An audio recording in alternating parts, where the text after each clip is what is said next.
Dame Dollar in the building. Dame Dollar in the building. Dame, what's going on, man? What's going on? Dame, listen, man. Killer.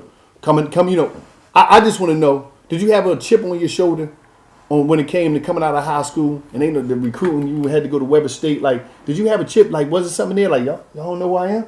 Y'all playing with me? It wasn't really like y'all don't know who I am. It was just, I felt disrespected because a lot of people that I grew up with, they start getting recruited and they was in all these rankings and all this other shit. So I was like, I mean, some of these dudes I'm on the team with, some of these I go to school with, I grew up with. Like, what? I didn't see the separation that everybody else saw. And I'm playing in pro-ams and rec leagues and open gym and everything around the city with these same dudes in the same Oakland Athletic League. Was you cooking them dudes?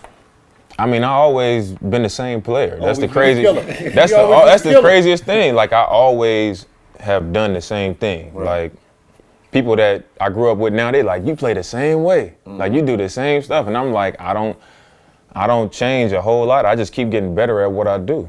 And it's been like that since I was younger. So I wasn't really looking at it like, y'all don't know who I am. It was just like, who are the people evaluating? Like, who making the decisions? Because they basically picking who they want it to be instead of looking like, having real evaluation. That was when you really realized that even in high school basketball, a lot of it is politics. Exactly.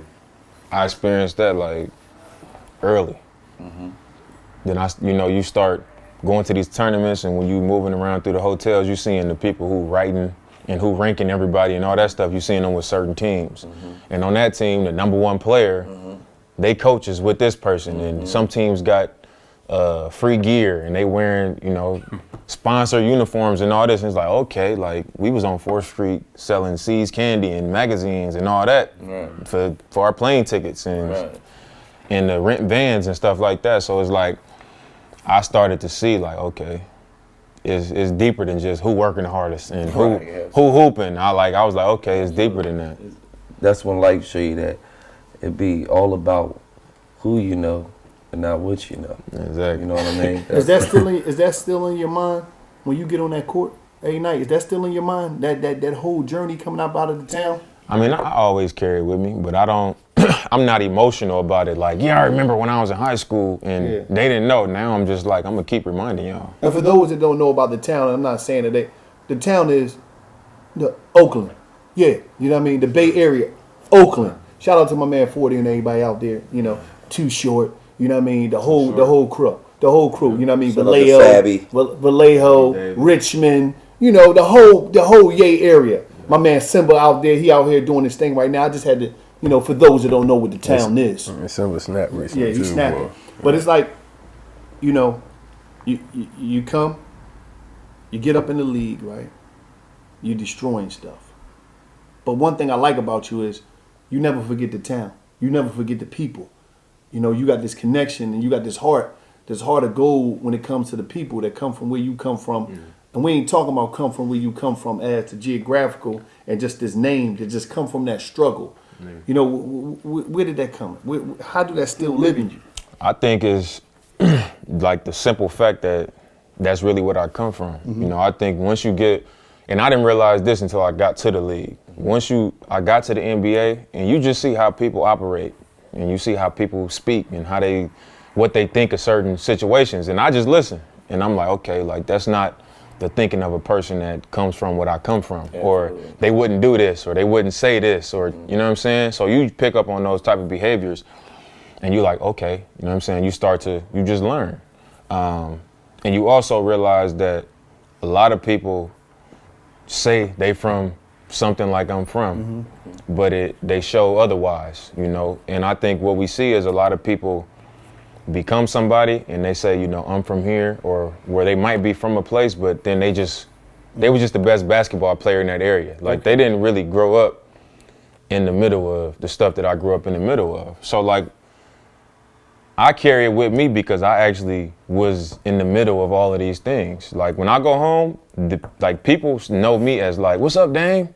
Like we went to school together, we caught the bus together, we done seen it all together. So now that I'm in the league, I'm just like, I carry that with me because I really come from that. Like that's really who I am. So I don't gotta go out and try to prove it to nobody, or I don't gotta act a certain way or do shit to make people, to try to convince people.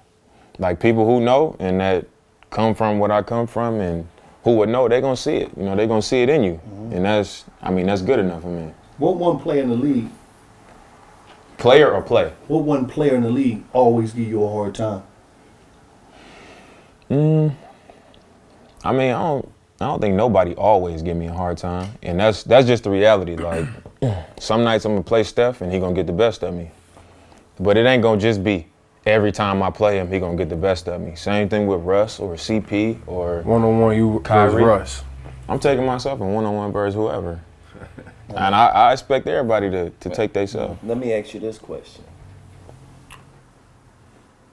who's that one or maybe two people or maybe three people in the league that it ain't no personal beef, but we beef on this court, and tonight, They gotta die. Tonight, you dying tonight. I'm going to do I'ma kill you. everything in my power to cook your ass tonight. Oh, we playing them tonight? Oh, such and such, we playing such. I know you going to be guarding me. I know you going to be talking hella shit. I'm going to cook your ass tonight. I think the obvious one is Russ, and me and Russ is cool. Yeah. Like, we actually cool, but when we get on the... When y'all lead off the court, everything Yeah, is once back we to get off the, it's not NBA personal, brotherhood, but right? it's like once we get on the court, I don't know what it is. Like we just bump heads on the court, Right. And I think part of that is like he come after me because he know I'm gonna be the one that's like I'm not going nowhere. Right. I'm coming right back at you. So I think it's more of a respect thing, but I would say Russ number one. Number two, I'd probably say Pat Beverly. Because that started before he was even a starter. Like he was. But the thing, Pat Beverly is not gonna really come back at you like that. It ain't. But it's not like that he gonna give you 40. No, it's not him coming back at you. He gonna challenge you. Right. And it's like he gonna be physical. He gonna foul. He gonna talk. He gonna complain to the refs, and he gonna be there the whole game. He don't care like Does how that get bad in it your look. head? No, it don't get in my head. It wake me up if anything. Like it make me even more on point when I'm like dealing with somebody that I know like he said, I know he ain't gonna give me 40, but like he just trying every little way to make my life hard. He trying to take me out of being who I am. So it just put me on my toes a little bit. And that started before he was a starter. He was just like coming off the bench in Houston and they'll put him in, he'll pick me up full court, elbowing. Like, I don't get texts, but with him, we got like 3 separate situations where we got double texts. Cause it's like, from jump, he'd come in testing me like, oh, you got the wrong one. And I'd be like, no, you got the wrong one. Like, I'm the right one. Like, I don't look the part, but I fit the part. That's how I feel. Like, wherever it's at, I'm willing to go there. So, but it's not personal with him either. Like, it's literally on the court. So Just you got to get cooked tonight. It's gonna be what it's gonna be. Absolutely. So I would say Russ, Pat Bev, Paul George. me and him don't have no, me and Paul George, this is the thing, we and him don't have no kind of back and forth history. Like the only history we have, we got that. the only history we have is when I hit the shot on him against OKC, and then when we all got into it in the bubble. But I mean, to me, that ain't nothing. Like I've only said the truth. I ain't said nothing other than the truth, so that ain't like no back and forth to me, at least. Yeah, but that how did that walk off feel? I just need to know. No, because that one. it was Shit was epic, bro. I don't think it's a walk off shot in the history of basketball that was like that. Like you got Jordan, then you got Kobe emulated him. And then you got Brown when he didn't really think it was going in. Then he went in and he lost his mind. And you know what I'm saying? You got Ray Allen in the corner.